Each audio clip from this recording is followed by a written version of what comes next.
You face infinity without flinching, brother. You walk the path of the warrior. I woke up when I was 4 and I knew something was terribly wrong. I was out in the forest with my mother and first time I'd ever been to the forest.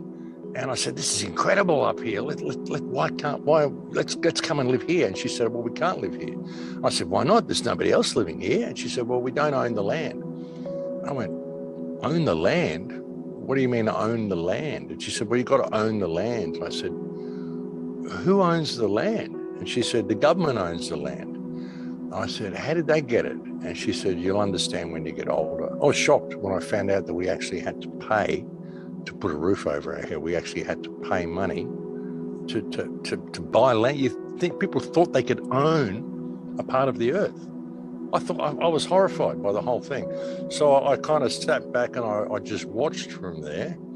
And I thought, this is a madhouse. I'm living in a madhouse. Then when I was 8 years old, I started looking at encyclopedias and I discovered the pyramids and I wanted to know how they built the pyramids. And so I started researching ancient history and stuff when I was 8.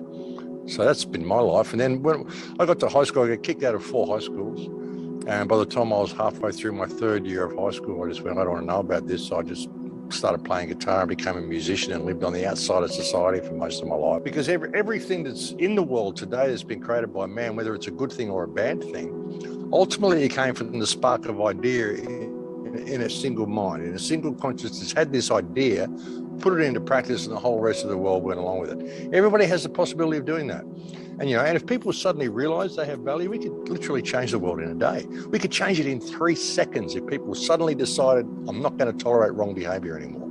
I'm always going to operate within my moral compass and treat everybody as myself. In Lakesh, I'm another yourself. I finish every radio show with in Lakesh, which means I'm another yourself. If we had that epiphany, we could change the world in 3 seconds. The world would simply just change like that. Because they've got to pay to be alive, they measure themselves by their economic standing. You're taught through school that your economic standing is what matters in life. It's everything, and all the ideas you have are only worthwhile if you can capitalize on those ideas and make money for yourself and build this huge pile of shit to sit on.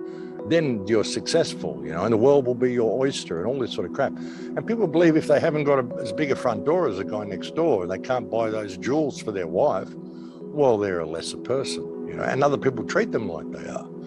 And they all think, oh, well, yeah, I could never do that and I can never be this. You get the TV, it gives you these celebrities and all this idea of what it should be, what you should be to be successful. And you've got to have the white picket fence and the 2.4 kids and the Studebaker. And, you're like, so people have got all these social parameters to measure themselves up to. And if they don't meet those parameters, they just don't feel good about themselves. And they're given a completely unrealistic version of what they should be. You should be all that you can possibly be. There's a wonderful quote by Plato that said you should never teach a child through harshness, but you should always observe them so you can find out what the particular genius of each child is. That's what people need to do, is find out what their genius is and be all that they can be to the greatest of their potential. People too often believe themselves to be flawed. I can't do this and I can't do that and I'm not this and I'm not that. You're given exactly what you need to experience life from the perspective of you. We're taught to fear death. We're taught to be in fear of the unknown and in fear of ever stepping out of our comfort zone. So they put us in these cities and all these things. I think this great saying, if you throw yourself to the wind, you can ride it. And that's what I've been doing for my whole life. So I think that's what it's about, brother. I think if people could just discover that value in themselves and live cooperatively, we could turn this world into anything we wanted. The sky would be the absolute limit. People are too caught up in what they think success should be, and so they never get time to discover themselves. A beautiful thing I saw once, a guy on Venice Beach, 70 years old, just sitting on the beach crying. And I said to him, why are you, what's the matter? And he said, well, I just realized I could have done this 60 years ago, sit on the beach, because that's all I actually wanted to do. I've gone through all of this life and did all these things and had all this success, but I never found me. And that's really what I came here to do. And now I'm too old to do the things that I could have done when I was in my prime, when I didn't want to be me. You know, we're too scared to be me. We want to be something else. We want to be successful, or this thing that we think we should be, instead of just being us. 2000, I think. In 2000, I lost pretty well everything. I ended up in a homeless shelter and sweeping floors to pay for my roof over my head, mopping the floor, you know. And I got to that point and I thought, wow, new start. The only place I can go from here is upwards, you know. And then I had a meditation experience in 2008 where I realized that the world is an emotional mirror. There's a conversation going on all the time. You're having a conversation with reality and you're not aware of it. Reality is speaking to us and we're speaking to it electromagnetically through the information, our heart space. When I decided it would be a good idea to be a radio host, because that way I'd be able to get the message out to a lot of people, I sat there and I put myself in the emotional state where I was a radio host. What would it feel like to be a radio host?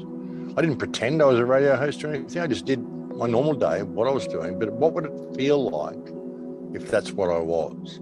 And within 6 weeks, I was offered a job as a radio host. I've said to people, if you want your perfect partner to come into your life, what would it feel like if that person was in your life now? How would you feel? Would you feel complete? What would it be, that feeling? Put yourself in that emotional state where that person is already in your life. And before you know it, that person will walk into your life, because it's a mirror. It attracts that to you. When you understand how reality works, if you really understood the power of feeling an emotion and the fact that you are having this conversation all the time, you'd honestly never think a bad thought again, because you would realize just how much it mirrors it back to you. They tried to hijack it and call it the law of attraction. Law of attraction, go for prosperity, money, all that sort of stuff. It's not attraction, it's mirroring. It's the law of emotional mirroring. So when you understand that, you don't have a bad day anymore, brother. You don't, because people have too much stake in the outcome. I have no stake in the outcome of anything that I do. I don't know what's going to happen from now to the next second. So, and like I said, if you throw yourself to the wind, you can ride it, you know. So you face infinity without flinching, the art of being able to face with serenity. Odds and circumstances are not included in your calculations. Ride the wind, no stake in the outcome. Realize you are having this emotional conversation all the time. Your brain is a quantum instrument that is turning possibility into actuality depending on the emotional input it gets from your heart.